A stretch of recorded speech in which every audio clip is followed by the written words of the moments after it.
Hello everyone, welcome back to episode 2 of Chuck's Truck. It's been way too long between episodes, I know that. We have been working on the truck, but it's taken a long time. We've worked on it really hard a lot, but we had some other things going on around the house. It's springtime, now it's actually summertime. We had to redo flower beds and all that stuff, you know, normal stuff that you do, but got all that done and made a lot of progress on the truck. This episode is going to talk a lot about the air conditioning system and everything I've done. We're going to go through all those videos first of different clips I shot along the way, showing exactly how we modified the air conditioning system from the Mercury to make it work with the truck. We want to use as much factory stuff as possible. I know it probably would have been a lot easier to get like a vintage air system or something like that.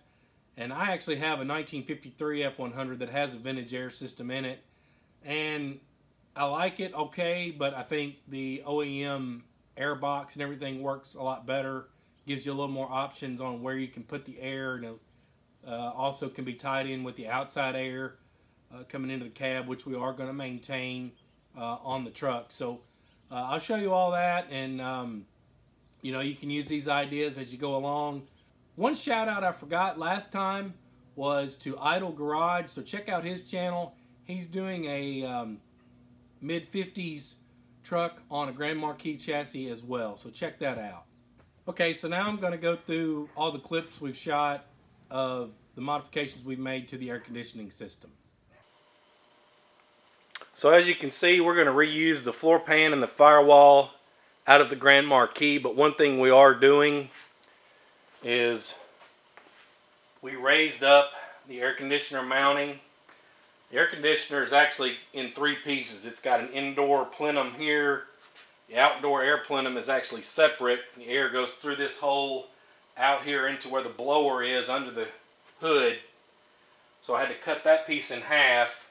And once I get everything all welded together, I'm going to fiberglass the two back together. Probably will give up some airflow, but the truck cab's much smaller than the cab of the car, so it should work just fine. That was an idea that my son Charlie wanted to do, to raise it up and tuck it under the dash where you wouldn't be able to see as much of it. Alright, inside the cab of the truck here we added an extension to the bottom of the dash. That is some scrap metal that I had that had that nice radius on the bottom of it already, and you can see the seam there in the middle over by the, I guess that's the choke cable or something, but to the left of the radio there I had to splice it together. But this is a piece off of a cubicle. This is the door for the overhead storage area. Where I used to work, they made us take them off for safety reasons, so I grabbed 2 or 3 of them because I'm a scrap metal junkie. And we put it in, and that's going to be places for us to put our vents in. And then I had to cut this relief in it right here so the glove box would open. Okay, so this is where I am so far with the firewall. You can see this is truck, this is filler piece, this is car. And we made these filler pieces going across this side. We left this pocket in here because we're going to try to use the stock truck metal inner fenders. And then we made this pocket here. I've got another piece to make here yet. But we made that pocket there for the air box. Well, during the process, Charlie decided that he would like the air box to be moved up so that it would fit up under the dash better and not be seen. So you can see down here how much I moved it up. This is the original Vic firewall. This is a filler piece. And this is the other half of the Vic firewall. So I moved the air conditioner up. However, I was not able to move this half over here up because of the inner fender coming out. So what I did was I cut the air box in half. Now I have devised a plan as to how I'm going to put it all back together. I'm going to mock it up here and then I'll show you. The air box used to fit right about here, right about at that height. But as you can see now, it's going to fit right about there. and I will bolt it all together, and then I'll show you what I'm going to do. Okay, so now here's everything bolted together, and you can see how much of an offset we have. Obviously, it's not going to work like it is. So I took some scrap pieces of the plastic and using a soldering iron welded in a little baffle here to kind of get the air going up. And you can see underneath here, I welded on some pieces to patch the hole in the bottom. I don't really remember now why that hole's there, but I've made a metal piece that fits precisely over this. I got these little plastic alignment pins. This is where the blower goes. There's a pin here and a pin here. And then I've got it all prepped with holes so that I can bolt it all together. I'm actually going to rivet it together, but I'm going to have a layer of epoxy underneath. I bought some, hopefully some really good JB Weld epoxy. I don't see it right now. And I made some backing plates with these same hole patterns in it, and I'm going to sandwich that all together, pull it tight with the rivets, and that'll keep these two pieces, they'll make them back one again, and they should be aligned. And then I'll come in here with some fiberglass and maybe a piece of metal, I don't know, and get it airtight again. I'm going to glass over the whole thing when I'm done. Never really done any fiberglass work, so that'll be interesting, but we'll see how it turns out. Okay, after some wrestling with it, Charlie and I were able to get it on here. These bolts here are the factory bolts that hold the blower motor on, and that's also going to sandwich the strengthening plate to the plastic. So I think it's going to work fine. Got a big hole down here. I'll either fiberglass or put a piece of metal in or something, but I'm going to be able to take it off now and work on it. Okay, so this is the 99% complete air conditioner kit after I've modified it. So this box here is the box that goes under the dash. There's actually, the factory Crown Vic has 3 pieces. These 2 are on the inside, and this one is under the hood. And I've already shown you the modifications I've done to that. It's all glued back together, very rigid. I've actually test run it, and I did actually make air move through the evaporator core. So I may not have as much air moving through it as the factory, the way it was designed, but I think since the truck cab is much smaller than the car body was, hopefully we'll be fine. So this module here, I cut off. It looked a lot differently before. There was some stuff here that I cut off, and I've made this adapter box here that I'm going to have to kind of bolt on like that. And as you can see, it has no hole right here. Eventually, it's going to get this 5-inch hole. This piece came with the truck and mounts in the kick panel.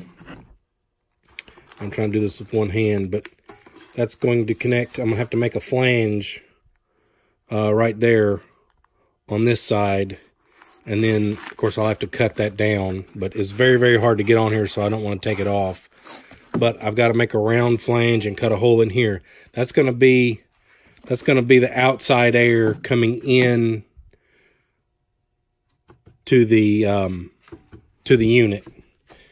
It draws outside air in this way, return air from the cab in here. This damper opens and lets air go in here. This is the suction of the fan, goes through the evaporator core. The firewall sits right here, so you're in the cab. The air goes from the cab under the hood, through the evaporator, and then back into this under dash module, which I've modified as well. There was a piece here that I cut off, and I've made this plenum, which will attach here like this. And I'm going to have to bolt it on after it gets in place because I can't fit it under the dash with this on out here. But as you can see, I went in and made a relief cut here for, I think, the hinge of the glove box. And then we'll be able to have 1, 2, 3 flex ducts This is a vintage air ball swivel grill. It's pretty nice. Looks kind of retro, fits the styling of the truck, and it's not very expensive. So I'm going to have 3 of those mounted in the dash extension piece that I've already showed you. That'll take care of the vent coming out. And then this piece will get epoxied and screwed onto here for defroster. And I had to remake this black piece here. Is all steel now. The original ones were plastic and they were kind of deteriorated. I had some streamers on there. I was hoping it would blow when I did my airflow test and kind of make a pretty little thing for the video, but it didn't work very well, so I didn't shoot it. These are the factory defroster grills. They'll need to be sandblasted and painted. And then I also have this style of vent that I can use. Also kind of retro for a 60s type vehicle. So we'll mount those in the dash extension piece, and that should give us good air conditioning and heat for the truck. For the floorboard floor heat, I just kind of cut this off, and it's got some air coming out this way and some air coming out this way and some air coming out this way. There's a big duct system that mounts on that that's been just cut off, and then I just dressed the edges of that. So here are the 3 pieces that I had to make out of metal, and we'll start with the one in the middle here. This is going to sit on the defroster outlet, and it's got this is exhaust tubing that I just welded to a piece of metal. And then this blocks off that other hole where I think maybe some defroster would go like through an auxiliary vent over to the side windows. This piece will bolt on with probably a gasket. I'll just probably get some of that foam rubber gasketing from Home Depot or Lowe's or something, and this will bolt on and provide air to the dash vents. Again, exhaust tubing, standard flexible duct you can get from Summit or anywhere. And like I said, that one's got to go on after the plenum is up under the dash. And then this is the inlet piece for the outside air. So the big 5-inch duct will come in here through a hole I've yet to make, and goes into that door, and I'll have to bolt that on from the inside ahead of time before it goes in. So hopefully all this crap will fit when I get ready to do it. You guys may have seen a lot of my metal has this tan coating on. That's because this is scrap. This piece is actually off of a unit ventilator. You've probably never heard of that, but that's a high-strength classroom unit, air conditioning unit for classrooms. And it's very thick, and I kind of wish I had used something a little bit thinner, because these pieces turned out to be fairly heavy. Looks like I got a pretty good twist in that one somehow, but anyway, it's all sealed up, and I'm gonna, like I say, cut that hole, and I've got to make a flange. I've got to figure out some way to roll a perfectly round 5-inch flange, which will probably end up being not so perfect. And then I've sprayed this with bed liner just to kind of make it look a little more professional. Of course, it's gotten dusty out here in the shop. I fight dust all the time. Okay, the last thing I want to talk about is the control modifications that I'm going to do. This Mercury was kind of trashed, and one of the things that didn't work was the fan speed wouldn't work. I don't remember. I think it would work on high and maybe low or one other one.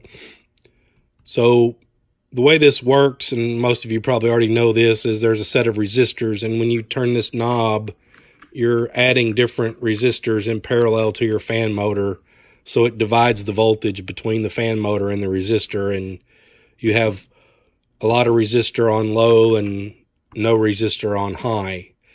And those resistors will burn out, and what will happen is you just get high. Had the same exact thing happen on my older son's Ranger. And we had to run the thing on high, and the only way you could control the temperature was by adjusting, you know, this to an intermediate position. So This is a speed controller that works off of pulse width modulation. Kind of like if you know anything about a variable frequency drive on an AC motor, it varies, it steps up voltage, and it simulates 12 volts DC, or a variable voltage between 0 and 12, controlled by this knob. So we can turn this all the way off and all the way up. And it also has a reversing switch, which once I figure out which way it needs to be running, I'll just take that off and I'll jumper whichever terminal works. So basically what happens is you send 12 volts into the unit on these two wires right here, and based on where you turn this potentiometer, you'll get anywhere from 0 to 12 volts out. And I have tested it, and it does work. It makes about 11.5, 11.8, something like that volts, which is plenty to move the air, I believe, in this truck. I didn't pay a lot of money for this. I bought it off eBay. I think it was in the $20 range. And what you have to do, though, is you have to figure out the wattage of your motor. And what I did was I took the fuse size for the fan and multiplied by 12. So let's say, I don't remember, let's say it was a 20 amp. 20 times 12 would be 240 if I did the math right. So 240 watts. And I don't know if it even says it on here what this is, but anyway, it's rated at the wattage and it works, and it doesn't overheat. So my plan is, if possible, I'm going to unscrew this screw right here and take this off and try to mount this knob in place of this one. And what I'd really like to do is maybe find some chrome knobs or something that might make this look a little bit more period correct. And I don't know where I'm going to mount this yet. Probably in that extension piece that I put on, but I'm not sure yet. So that's going to do it for now on the air conditioning system. Okay, so that's going to do it for episode 2. We've already done a lot of the work that I'm going to show in episode 3, so hopefully it won't take so long to get it out. I plan to put all that into this video, or this episode, but this episode's getting kind of long, so decided to split it here. So that one will be coming up soon, and that'll be the cab mounting, welding the floor pan and firewall from the Mercury to the truck and getting it bolted on. So thanks for watching, and shoot me some comments, and we'll catch you next time. Thanks a lot.